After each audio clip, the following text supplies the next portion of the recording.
जय श्री कृष्ण दोस्तों। आज हम गीता के प्रथम अध्याय के 16वें श्लोक की तरफ चलते हैं। अनंत विजयम राजा कुंती पुत्रो युधिष्ठिरम नकुलः सहदेवश्च सुघोषमणि पुष्पकोश। हिंदी अर्थ देखिए। कुंती पुत्र राजा युधिष्ठिर ने अनंत विजय और नकुल सहदेव ने सुघोष और मणि पुष्पक नाम वाले शंख बजाए थे। 17वें श्लोक की तरफ। कायश्च परमेश्वासः शिखंडी च महारथः दृष्टधुमन्यो विराटश्च सात्यकिश पराजितः।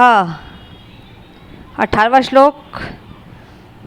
द्रुब्दो द्रौपदेश्च सर्वदा पृथ्वीपते सौभद्रश्च महाबाहु शंखनादम्य पृथक पृथक। इसका हिंदी अर्थ देखिए दोनों के। हे राजन, श्रेष्ठ धनुष वाले काशीराज और महारथी शिखंडी एवं धृष्टद्युम्न राजा विराट और अजय सात्विक द्रुपद एवं द्रौपदी के पांचों पुत्रों और बड़ी भुजाओं वाले सुभद्रा पुत्र अभिमन्यु ने पूरी तरह से अपने अपने शंख बजाए थे। इसका तात्पर्य है, संजय ने राजा धृतराष्ट्र को अत्यंत चतुराई से यह बताया कि पांडु के पुत्रों को धोखा देने तथा राज सिंहासन पर अपने पुत्रों को आसीन कराने की यह अविवेकपूर्ण नीति श्लाघनीय नहीं थी। लक्ष्मणों से पहले ही यह सूचित हो रहा था कि इस महायुद्ध में सारा कुरुवंश मारा जाएगा। भीष्म पितामह से लेकर अभिमन्यु तथा अन्य पौत्रों तक विश्व के अनेक देशों के राजाओं समेत उपस्थित सारे के सारे लोगों का विनाश निश्चित था। यही सारी दुर्घटना राजा धृतराष्ट्र के कारण होने जा रही थी, क्योंकि उसने अपने पुत्रों की कुनीति को प्रोत्साहन दिया था। 18वें श्लोक की तरफ चलते हैं। सघोषो धातृराष्ट्राणां हृदयानि वेदाहरत नभः च पृथ्वीं च एव तुमुल अभ्युनाद्यन। हिंदी भावार्थ देखिए। उस भयानक शब्द ने आकाश और पृथ्वी को भी गुंजाते हुए धृतराष्ट्र के पुत्रों के हृदय विदीर्ण कर दिए थे। तात्पर्य है, जब भीष्म तथा दुर्योधन के पक्ष में अन्य वीरों ने अपने अपने शंख बजाए तो पांडवों के हृदय विदीर्ण नहीं हुए। ऐसी घटनाओं का वर्णन नहीं मिलता, किंतु इस विशेष श्लोक में कहा गया है कि पांडव पक्ष के शंखनाद से धृतराष्ट्र के पुत्रों के हृदय विदीर्ण हो गए। इसका कारण स्वयं पांडव और भगवान कृष्ण में उनका विश्वास है। परमेश्वर की शरण ग्रहण करने वाले को किसी प्रकार का भय नहीं रह जाता, चाहे वह किसी ही विपत्ति में क्यों न हो। 20वें श्लोक की तरफ चलते हैं। गीता का प्रथम अध्याय का 20वां श्लोक। अथ व्यवस्थितानां दृष्टा धृतराष्ट्रान् कपिध्वजः प्रवर्ते शस्त्र समाप्ते धनु उद्यमे पांडवः ऋषिकेशं तदा वाक्यम इदम आहा महीपते। हिंदी अर्थ देखिए। उस समय से अंकित ध्वजा लगे रथ पर आसीन पांडुपुत्र अर्जुन अपना धनुष उठाकर तीर चलाने के लिए उद्यत हुआ। हे राजन, धृतराष्ट्र के पुत्रों को व्यूह में खड़ा देखकर अर्जुन ने श्री कृष्ण से ये वचन कहे थे। क्या वचन कहे थे? इसका तात्पर्य देखिए। युद्ध प्रारंभ होने ही वाला था। उपयुक्त कथन से हमें ज्ञात होता है कि पांडवों की सेना की अप्रत्याशित व्यवस्था से धृतराष्ट्र के पुत्र बहुत कुछ निरुत्साहित थे, क्योंकि युद्ध भूमि में पांडवों का निर्देशन भगवान कृष्ण के आदेशानुसार हो रहा था। अर्जुन की ध्वजा पर हनुमान का चिन्ह भी विजय का सूचक है, क्योंकि हनुमान ने राम तथा रावण युद्ध में राम की सहायता की थी, जिससे राम विजयी हुए थे। इस समय अर्जुन की सहायता के लिए उनके रथ पर राम तथा हनुमान दोनों उपस्थित थे। भगवान कृष्ण साक्षात राम हैं और जहाँ भी राम रहते हैं वहाँ उनका नित्य सेवक हनुमान होता है तथा उनकी नित्य संगिनी वैभव की देवी सीता उपस्थित रहती है। अतः अर्जुन के लिए किसी भी शत्रु से भय का कोई कारण नहीं था। इससे भी अधिक इंद्रियों के स्वामी भगवान श्री कृष्ण निर्देश देने के लिए साक्षात उपस्थित थे। इस प्रकार अर्जुन को युद्ध करने के मामले में सारा सत्परामर्श प्राप्त था। ऐसी स्थितियों में जिनकी व्यवस्था भगवान ने अपने शाश्वत भक्त के लिए की थी, निश्चित विजय के लक्षण स्पष्ट थे। गीता के अगले श्लोक की तरफ चलते हैं। ऋषिकेश तथा वाक्य मिदामह महीपते अर्जुन उवाच सैन्यो रुभ्यमर्धे रथम स्थाप्य मेच्युत।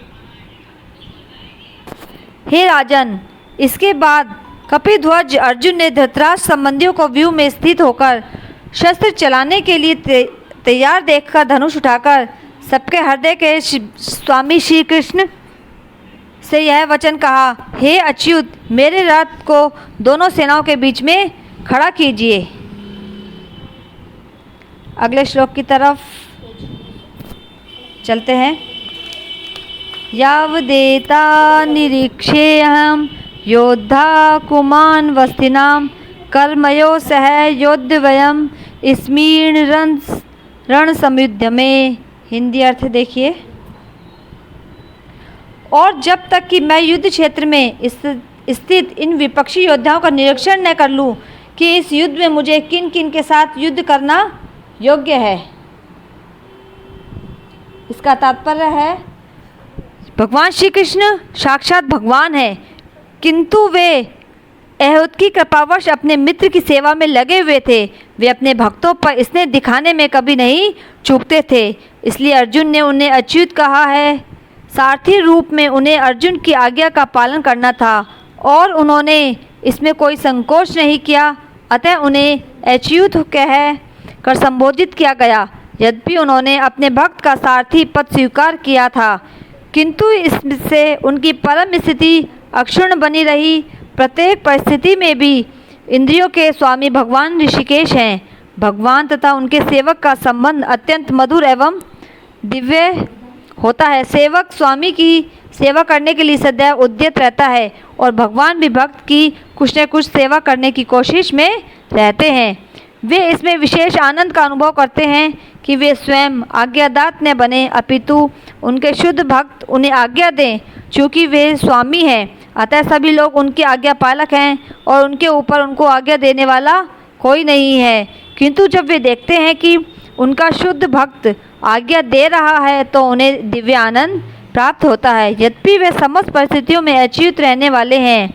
भगवान का शुद्ध भक्त होने के कारण अर्जुन को अपने बंधु बांधवों से युक्त करने की तनिक भी इच्छा न थी, किंतु दुर्योधन द्वारा शांतिपूर्ण समझौता न करके हठ धर्मिता पर उतारू होने के कारण उसे युद्धभूमि में आना पड़ा। अतः वह यह जानते थे कि अत्यंत उत्सुक था कि युद्धभूमि में कौन कौन से अग्रणी व्यक्ति उपस्थित हैं। यद्यपि युद्धभूमि में शांति प्रयासों का कोई प्रश्न नहीं उठता, तो फिर भी वह उन्हें फिर से देखना चाह रहा था और यह देखना चाह रहा था कि इससे अवांछित युद्ध पर किस हद तक तुले हुए हैं। अगले श्लोक की तरफ चलते हैं। यो तस्य मानान् अवेक्ष्यहं ये एतये अत्र समागताः धृतराष्ट्र दुर्बुद्धे युधे प्रिय चिकीर्षवः। हिंदी भावार्थ देखिए। दुष्ट बुद्धि दुर्योधन का युद्ध में प्रिय चाहने वालों को राजा युद्ध की इच्छा से इस सेना में आए हैं, उनको मैं देखना चाहूँगा। इसका तात्पर्य है यह सर्वविदित था कि दुर्योधन अपने पिता धृतराष्ट्र की साठगांठ से पापपूर्ण योजनाएं बनाकर पांडवों के राज्य को हड़पना चाहता था। अतः जिन समस्त लोगों ने दुर्योधन का पक्ष ग्रहण किया था वे उसी के समान धर्मा रहे होंगे। अर्जुन युद्ध प्रारंभ होने के पूर्व यह तो जान ही लेना चाहता था कि कौन कौन से लोग आए हुए हैं, किंतु उनके समक्ष समझौता का प्रस्ताव रखने की उनकी कोई योजना नहीं थी। यह भी तथ्य था कि वह उनकी शक्ति का जिसका उसे सामना करना था अनुमान लगाने की दृष्टि से उन्हें देखना चाह रहा था। यद्यपि उसे अपनी विजय का विश्वास था, क्योंकि भगवान कृष्ण उसकी बगल में विराजमान थे। नेक्स्ट श्लोक की तरफ चलते हैं। संजय उवाच एवं उक्तः ऋषिकेशः गुडाकेशेन भारतः सैन्यो उभयो मध्ये स्थापित्वा उत्तम भीष्म द्रोण प्रमुखतः सर्वेषां च महीक्षिताम् उवाच पार्थ पश्यतान् संव्यतान् कुरु नीतिः।